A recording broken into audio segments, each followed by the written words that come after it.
आज मैं आपको बैकुंठ चतुर्दशी व्रत कथा अर्थात श्री धर्मराज जी की कथा सुना रहा हूँ। श्री गुरु पद वंदन करूँ मैं श्री हरि चरण चितधार। धर्मराज जी की शुभ कथा का करूँ आज विस्तार। प्राणीन का फल देत है जो पाप पुण्य अनुसार, उसकी कथा अनूप यह शुभ मंगल हो परिवार। एक समय नैमी नारायण तीर्थ में सौनकादिक 88,000 ऋषिगण इकट्ठे होकर सबकी भलाई के लिए विचार कर रहे थे कि श्री सूत जी महाराज भी वहाँ पधारे। श्री सूत जी महाराज को आते देखकर सारे ऋषिगण आदर से उठ खड़े हुए और उन्हें बड़े ही सत्कार के साथ लाकर सबसे ऊंचे सिंहासन पर बैठाया। इसके पश्चात उनसे कई प्रकार की जल कल्याण की बात पूछने लगे। श्री शौनक ऋषि बोले, हे सूत जी महाराज, कृपया करके आप आज हमें श्री धर्मराज जी की कथा तथा साथ ही उसका विधि विधान और माध्यम भी कहिए और बताइए कि इस कथा को कहने सुनने से क्या लाभ मिलता है। यह सुनकर सूत जी बोले, हे ऋषियों, आपने जो जन कल्याण की भावना से यह बात मुझसे पूछी है, यह कलयुग में बहुत ही फलदायी है। इसका संक्षेप में आप लोगों से कहता हूँ। हे ऋषियों, सतयुग के बीच जाने पर तथा त्रेता युग के प्रारंभ में महोदपुर नाम का एक विशाल नगर था, जहाँ भृगुवाहन नाम का राजा राज्य करता था। वह बड़ा ही दयालु, प्रजापालक, परोपकारी और गौ ब्राह्मण की सेवा करने वाला था। एक बार वह वन में खेत करने गया तो उसने वहाँ एक हिरन देखा, जैसा पहले कभी भी देखने में न आया था। राजा ने ऐसे सुंदर मनोहारी मृग को मारना उचित नहीं समझा और बिना शिकार के ही कुछ सोचते हुए वापस घर लौट आया। मार्ग में उसे एक ब्राह्मण कन्या मिली जो ईश्वर की आराधना में लीन थी। उसे देखकर राजा रुक गया और उससे पूछने लगा, हे कन्या, तू इस प्रकार अकेली इस वन में आराधना क्यों कर रही है? तो वह बोली कि हे राजन, मैं सुयोग्य वर तथा सुख की प्राप्ति के लिए ऐसा ही कर रही हूँ। राजा ने उसका मनोरथ जानकर ईश्वरीय प्रेरणा से हरिदास नाम के एक महाविद्वान के साथ उसका विवाह करवा दिया और खूब धन संपदा देकर विदा किया। वह विप्र कन्या गुणवती ऐसे विद्वान पति को पाकर आनंदपूर्वक रहने लगी। हरिदास ने भी गुणवती को प्राय सभी देवताओं की भक्ति तथा आराधना के मार्ग बतलाए, पर एक धर्मराज की आराधना एवं भक्ति का मार्ग नहीं बतलाया। संपूर्ण आयु सुख से व्यतीत कर जब वृद्ध होकर गुणवती के प्राण छूटे, तब धर्मराज के दूत उसके प्राणों को धर्मराज के सम्मुख ले गए। गुणवती ने वहाँ देखा कि धर्मराज की पूर्वी सर्व धातुओं के परकोटे से घिरी हुई है। अगर उसके चारों ओर ऊंची ऊंची अट्टालिकाएँ और बड़े बड़े दरवाजे बने हुए हैं, जिनमें से के पूर्व के दरवाजे में सोने की, उत्तर के दरवाजे में हरिपन्नों की, पश्चिम के दरवाजे में चांदी की तथा दक्षिण के दरवाजे पर सर्व धातु की निशेनियाँ लगी हुई हैं।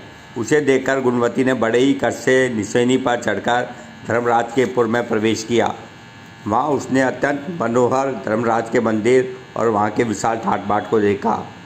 उसके बाद दूत उसे धर्मराज के सम्मुख ले गए, जो एक विशाल रत्न जड़ी सिंहासन पर विराजमान थे, जहाँ बैठकर वह प्राणियों का लेखा जोखा ले रहे थे। गुणवती धर्मराज के विशाल तथा तेजस्वी रूप और तथा उसके भयानक दूतों को देखकर भयभीत होती और कांपने लगी।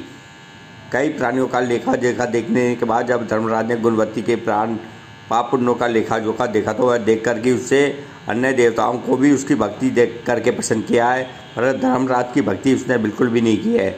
इससे वह कुछ अप्रसन्न हुए। धर्मराज को इस तरह से नाराज देखकर गुणवती ने पूछा, हे महाराज, आपके मन में ऐसी क्या बात आई है कि जो आप नाराज हो गए हैं?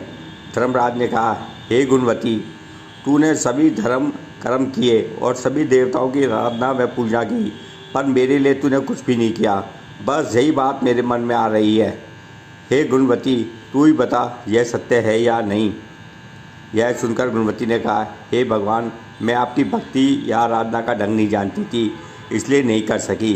अतः आप मुझे फिर से जीवन दान दें और अपनी भक्ति का मार्ग बताने की कृपा करें। मैं वह भी कर रहा हूँ। यह सुनकर धर्मराज बोले, हे गुणवती, मैं अपनी भक्ति तथा पूजा की विधि विधान तुम्हें बताता हूँ। हे गुणवती, सूर्य उत्तरायण होने के समय मकर संक्रांति के पर्व से मेरी भक्ति अर्थात कथा तथा पूजा शुरू की जाती है और अगली मकर संक्रांति के आने पर समाप्त की जाती है। इस बीच मेरी आराधना करने वाले प्राणी को प्रातःकाल उठने के बाद नियमानुसार नहा धोकर प्रेम पूर्वक मेरा भजन पूजन या यथाशक्ति नाम जप करना चाहिए और मेरी कथा कहकर या सुनकर भोजन ग्रहण करना चाहिए। इस प्रकार बिना नागा पूरे 1 वर्ष तक मेरी कथा का कहना या सुनना चाहिए और जितना हो सके पुण्य और परोपकार करते रहना चाहिए। इस तरह 1 वर्ष व्यतीत होने पर दूसरी मकर संक्रांति को मेरी स्वर्ण अथवा चांदी की मूर्ति बनवाकर और उसे सुंदर आसन पर स्थापित करके पंचामृत आदि से स्नान कराकर रोली, मोली, पान, पुष्प, सुपारी, केसर, कपूर, चंदन आदि से पूजन करें तथा सफ़ेद तिल के लड्डू बनाकर उनका भोग लगाना चाहिए और मेरी कथा कहकर या सुनकर यथाशक्ति ब्राह्मणों को भोजन कराकर दान दक्षिणा देना चाहिए। मेरे साथ चित्रगुप्त जी की भी पूजा करनी चाहिए और उन्हें भी काले तिल के लड्डू का भोग लगाना चाहिए। दान में स्वर्ण या चांदी की मूर्ति तथा मेरे द्वार पर सुविधापूर्वक चढ़ने के निमित्त चांदी या सोने की निशानी, मोती तथा मोतियों के अभाव में भरी हुई चांदी या बाँस की छाबड़ी, बाँस की छड़ी, छतरी, डोरी, खड़ाऊ, कोई 5 बार पुरुष व स्त्रियों के अलग अलग चूड़ा, काजल, टीका, दर्पण तथा इसके अतिरिक्त जो भी बन सके एवं पंचामृत आसन, गौमुखी माला, थाली, कटोरी आदि चीज़ें सुपात्र व ग्रामीण ब्राह्मण को भोजन कराकर देनी चाहिए।